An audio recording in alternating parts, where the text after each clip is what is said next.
సహజంగా ఇక్కడున్న ప్రతి ఒక్కరూ కూడా ఏదో ఒక దాని మీద ఆధారపడవలసినటువంటి పరిస్థితి ఉంది. చిన్నతనం నుంచి వృద్ధాప్యం వరకు ఎవరి మీదో ఒకరి మీద ఆధారపడాలి. పిల్లలు ఆధారపడాలి ఎవరి మీద? తల్లిదండ్రుల మీద. ఎందుకంటే తల్లిదండ్రులు పోషించేవారు, తల్లిదండ్రులు మరి సంరక్షించేవారు. కాబట్టి పిల్లలు పుట్టినప్పటి నుంచి, చిన్నప్పటి నుంచి ఎవరి మీద ఆధారపడతారు? తల్లిదండ్రుల మీద ఆధారపడతారు. చదువుకునే పిల్లలు ఎవరి మీద ఆధారపడతారు? ఉపాధ్యాయుల మీద ఆధారపడతారు. ఎందుకంటే ఉపాధ్యాయులు చదువునిస్తున్నారు, చదువు చెప్తున్నారు. కాబట్టి వారు విద్యను బోధిస్తున్నారు, కాబట్టి విద్యను అభ్యసింపజేస్తున్నారు. కాబట్టి విద్యార్థులైనటువంటి వారు ఉపాధ్యాయుల మీద ఆధారపడుతూ ఉంటారు. అదేవిధంగా ఉద్యోగస్తులు వారి కంపెనీల మీద ఆధారపడుతుంటారు. ఆఖరికి ప్రభుత్వం కూడా మనం కట్టే ట్యాక్స్ల మీద ఆధారపడుతూ ఉంటుంది. అంటే ఈ రకంగా చూస్తుంటే ఈ పరిస్థితి అంతా కూడా, ఈ క్రమం అంతా ఎవరో ఒకరి మీద ఆధారపడుతూనే ఉండాలి. అయితే ఈరోజు మనం ప్రాముఖ్యంగా నేర్చుకోవాల్సింది ఏంటంటే, మనం మన పైనున్న బాస్ మీద ఆధారపడినప్పటికీ, మన కంపెనీ మీద ఆధారపడినప్పటికీ, మీరు మీ తల్లిదండ్రుల మీద ఆధారపడినప్పటికీ, ఉపాధ్యాయుల మీద ఆధారపడినప్పటికీ, మీ భవిష్యత్తు మీద ఆధారపడినప్పటికీ, ప్రాముఖ్యంగా మనం ఆధారపడవలసింది ఎవరంటే దేవుని మీద మనం పరిపూర్ణంగా ఆధారపడవలసినటువంటి వారమైన. మొదటి స్థానం నువ్వు దేవునికి ఇవ్వాలి. నువ్వు మనుషులందరి మీద ఆధారపడి ఛాన్స్ లేనప్పుడు దేవుని మీద ఆధారపడితే అది లాభం కాదు. నాకు అప్పుడప్పుడు చాలామంది ఫోన్ కాల్స్ వస్తుంటాయి బయట వాళ్ళ దగ్గర నుంచి. నా చర్చ్ నెంబర్ బయట ఎక్కువ వెళ్తుంటుంది కదా. వాళ్ళ కాల్స్ యొక్క ముఖ్య ఉద్దేశం ఏంటంటే, లాస్ట్ మినిట్ చెప్తుంటారు, పాస్టర్ గారు ఇంకే అవకాశం లేదండి, డాక్టర్లు కూడా చేతులు ఎత్తేసారు, ఇంకే ఛాన్స్ లేదు, ఇంకా మాకు దేవుడే దిక్కు. ఒకవేళ దేవుడు బతికించుకుంటే మేము దేవుని కోసం వచ్చేస్తాం, దేవుని మందిరానికి వస్తాం, దేవుని నమ్ముకుంటాం అని చెప్తుంటారు. ఆ టైంలో నేను వారితో ఏం మాట్లాడాలో అర్థం కాదు. బలపరుస్తాను, 2 మాటలు మాట్లాడతాను, ప్రార్థన చేస్తాను, తప్పనిసరిగా అద్భుతాలు చూస్తారంటారు. దేవుడు బాగుపడిన తర్వాత మళ్ళా వాళ్ళు కొంతమంది విశ్వసించి మళ్ళా దేవుని దగ్గరికి వచ్చేవాళ్ళు, కొంతమంది పని అయిపోయిన తర్వాత దేవునితో బాయ్ చెప్పి వెళ్ళే వాళ్ళు కొంతమంది. ఈ రకమైన మనుషులు కూడా 2 రకాల మనుషులు ఉంటుంటారు. యేసు ప్రభువు వారు గొర్రెల కాపరి, మనము గొర్రెలం. ఆయన ద్రాక్షవల్లి, మనము తీగలం. యేసయ్య బోధకుడు, మనము శిష్యులం. అంటే ఈ అనుబంధం ఉండాలి. గొర్రె దేని మీద ఆధారపడుతుందండి? గొర్రెల కాపరి మీద ఆధారపడుతుంది. మీరు బాగా గమనించండి. కాపరి ఎలా నడిస్తే, కాపరి ఎలా చెప్తే, కాపరి ఎక్కడికి వెళ్ళమంటే అలాగూ వింటుంది గొర్రె. కాబట్టి దేవునికి మనకున్నటువంటి ఆ లింక్ అలా ఉండాలి.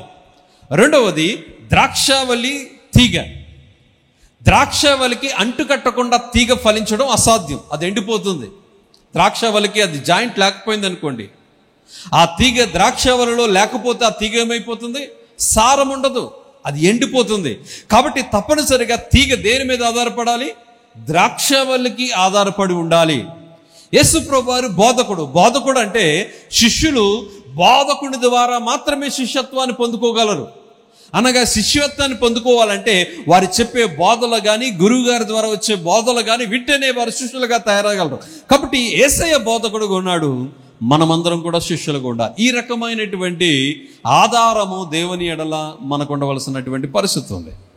దేవుని మీద ఆధారపడకపోతే ఎలాంటి గొప్పవారైనా, ఎలాంటి ప్రముఖులైనా, ఎలాంటి భక్తిపరులైనా, ఎలాంటి విశ్వాసులైనా ఫెయిల్యూర్ అయిన వారు బైబిల్ గ్రంథంలో చాలామంది ఉన్నారు. అయితే ఒక 3 విషయాలు చెప్తాను సింపుల్గా. మనము దేవుని మీద దేని కొరకు ఆధారపడాలి? మొట్టమొదటిది రక్షణ కొరకు దేవుని మీద ఆధారపడాలి. అనగా రక్షణ అనేది దేవుని ద్వారా మాత్రమే మనకు వస్తుంది. యేసు ప్రభువారు ఈ లోకానికి రావడానికి ప్రధానమైన కారణం ఏంటంటే, నశించిన దానిని వెతకి రక్షించడానికి. నీ అంతటా నీవు రక్షణ పొందడానికి అవకాశం లేదు.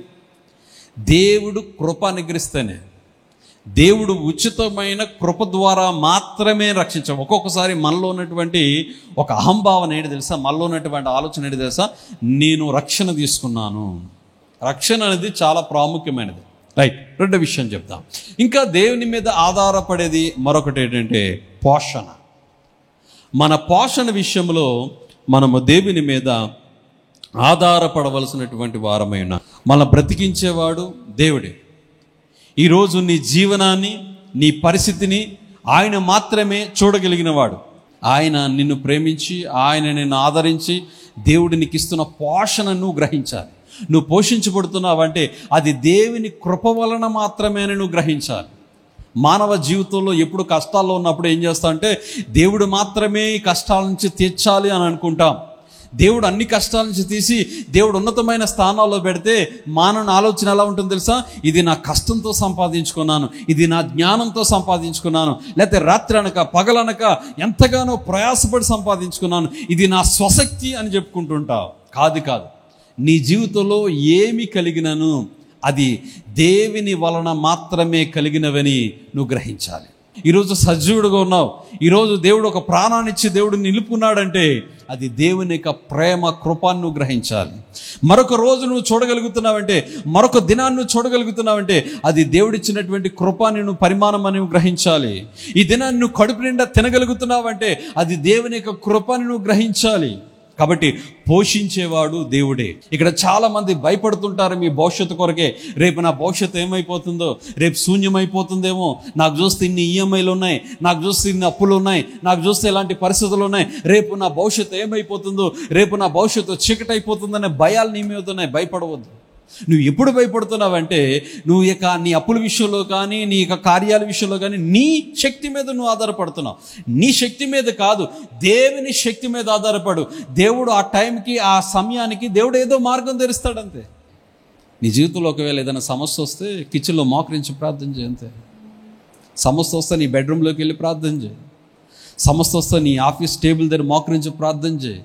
సమస్య వస్తే నువ్వు పనిచేసిన దగ్గర మోకరించి ప్రార్థన చేయి. మనుషుల దగ్గర చెయ్యొద్దు, మనుషుల వైపు చేయి చాచొద్దు. దేవుని మీద ఆధారపడండి. దేవుడు తప్పనిసరిగా గొప్ప మార్గాలు దేవుడు తెరుచునుగాక. మనం ఇంకా దేవుని మీద ఆధారపడవలసినది మూడో విషయం ఏంటంటే పరిష్కారం కొరకు మనము దేవుని మీద ఆధారపడాలి.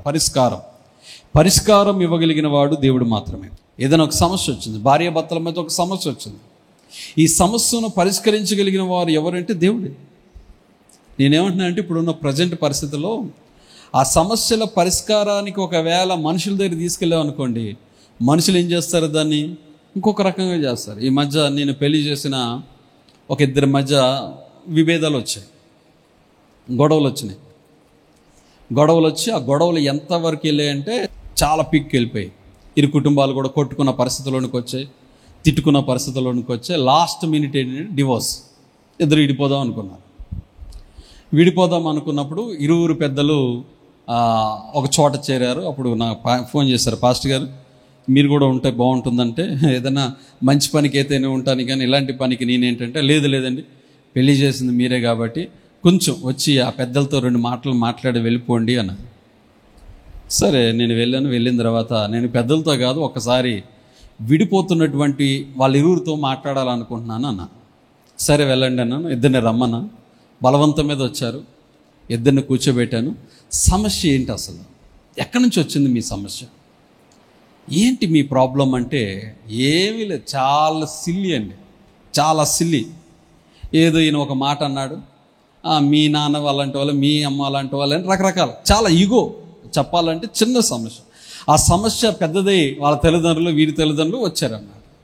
చెప్పిన తర్వాత కూర్చోబెట్టి వారికి వాక్యం చెప్పి వాళ్ళు ఎలాంటి ప్రేమగా ఉన్నారో, వారు ఇచ్చిన ప్రమాణాలు ఏంటో, వారిద్దరి జీవితాలు పెళ్ళిళ్ళు చేసుకున్న కొత్తలో ఎలా ఉండేవాళ్ళు, ఇవన్నీ కూడా జ్ఞాపకం చేసి సుమారు 1 గంట సేపు వారితో మాట్లాడి బ్రెయిన్ వాష్ చేసిన తర్వాత వెంటనే వాళ్ళ నుంచి కన్నీళ్ళు రావడం మొదలెట్టాయి, ఏడడం మొదలెట్టారు, వాళ్ళు పశ్చాత్తాపం రావడం మొదలెట్టిన తర్వాత అడిగాను, ఏంటి మరి ఏం చేస్తారు, ఇప్పుడేముంది అంటే ఏం చేయట్లేదు, కింద ఏడుస్తున్నాడు. సరే ఇద్దరిని మోకరింపజేశాను.